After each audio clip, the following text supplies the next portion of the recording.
नमस्कार दोस्तों, तूली the blogger में आप सबका फिर से स्वागत है। दोस्तों, आज के इस वीडियो में मैं आप लोगों को बताने वाली हूँ कि धन के मामले में बहुत सारे मंत्र पूजा पाठ होते हैं, लेकिन आपके पास समय की कमी है तो इसे सिर्फ और सिर्फ शनिवार के दिन इसे करके देखिए। आपके धन से जुड़ी हुई जितनी भी समस्याएं हैं वो निश्चित तौर पर अंत हो जाएगी। धन का आगमन होगा, नए नए सोर्सेस बनेंगे और साथ में अगर आपके घर में किसी भी तरीके का नेगेटिव ऊर्जा है तो वो भी खत्म हो जाएगा आज के इस उपाय से। लेकिन इसे करने के लिए आप लोगों को कम से कम 10, 9 या 11 शनिवार का संकल्प लेकर ही करना है। जब आप इसे पहली बार ही करेंगे तो आपको धीरे धीरे अपने में और अपने धन से संबंधित चीज़ों में आपको थोड़ा सा असर दिखना शुरू होगा पहली बार से। इसके बाद आपके घर की नेगेटिविटी से भी आपको लगेगा कि आपको छुटकारा मिल रहा है। और जब आप इस संकल्प को पूरा करते हैं, यानी 7, 9 या 11 के संकल्प को पूरा करते हैं, तो आप देखेंगे आपके जीवन में बहुत सारी समस्याओं को आप ही अंत कर देंगे। तो वो सारी चीज़ें आज के इस वीडियो में, लेकिन हमेशा की तरह आगे बढ़ने से पहले चैनल को सब्सक्राइब कीजिए, बेल बटन को दबाइए। वीडियोस अच्छी लगती है तो लाइक, शेयर और कमेंट करना बिल्कुल भी मत भूलिए। आगे बढ़ते हैं। दोस्तों, हम सभी को मालूम है कि हमारे जीवन में पैसा बहुत ही ज़्यादा ज़रूरी चीज़ है।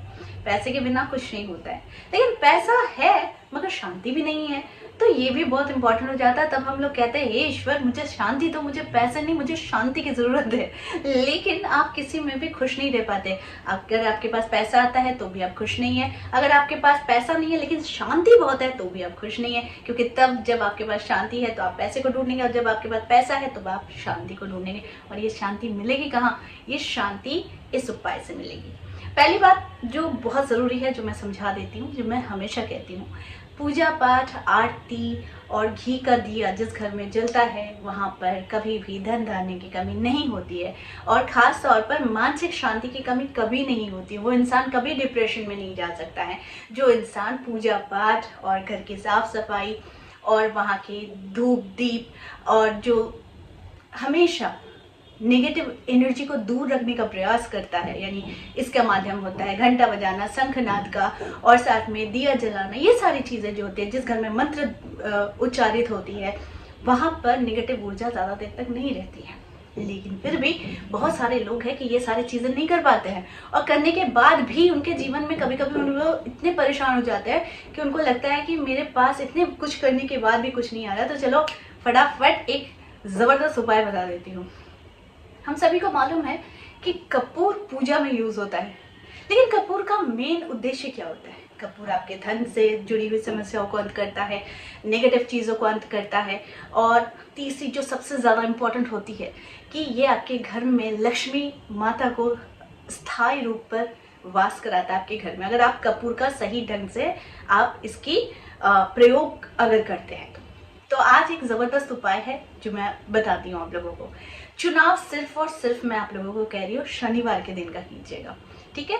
शनिवार आपको एक कपूर का टुकड़ा लेना है, ठीक? वो सिंथेटिक वाली कपूर मत लेना। कपूर आपको किसी भी ग्रोसरी शॉप में मिल जाएगा। अगर आप उनसे मांगते हो कि आपको अच्छी क्वालिटी वाली चाहिए तो वो एक पत्थर वाले फॉर्म में होता है, और वो केजीज के हिसाब से भी मिलते हैं। आप इसे किसी भी ग्रोसरी शॉप में ढूंढ सकते हो, ऑनलाइन भी देख सकते हो। अब एक कपूर का एक छोटा सा पत्थर जैसा एक लेना, और सैटरडे के दिन आपको करना है नहाने के बाद, ठीक है? याद रखो इसे क्या करना है।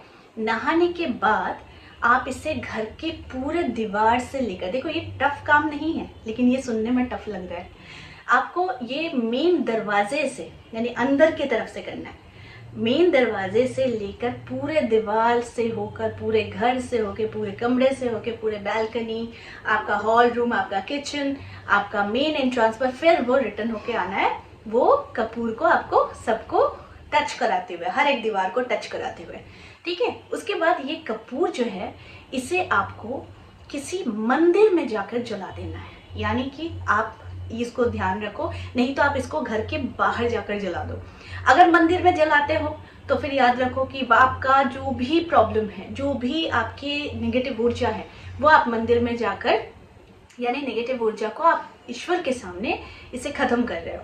इसे जला देना कहते हैं, ठीक है? अगर आप मंदिर नहीं जा पा रहे हो तो आप इसे करना कि कपूर को पूरे घर में टच कराकर आप इसको घर के बाहर बाहर याद रखो, आप इसे घर के बाहर, घर के अंदर, घर के बाहर मतलब आप बैल्कनी में जला दे सकते हो, नहीं तो घर के एंट्रेंस के, मेन एंट्रेंस के बाहर जला दे सकते हो, नहीं तो आप कहीं भी, लेकिन घर के बाहर। जो कपूर को सारे घर के दीवार से टच कराया, उसे हमेशा याद रखिए वो आपकी जितनी भी घर की नेगेटिव ऊर्जा है, धन से रिलेटेड इश्यूज है, घर से समस्या है, किसी भी चीज को लेकर, वास्तु से रिलेटेड इश्यूज है, वो सारी चीजों को वो अपने अंदर लेता है और आप इससे घर के बाहर ही विदा कर देते हैं।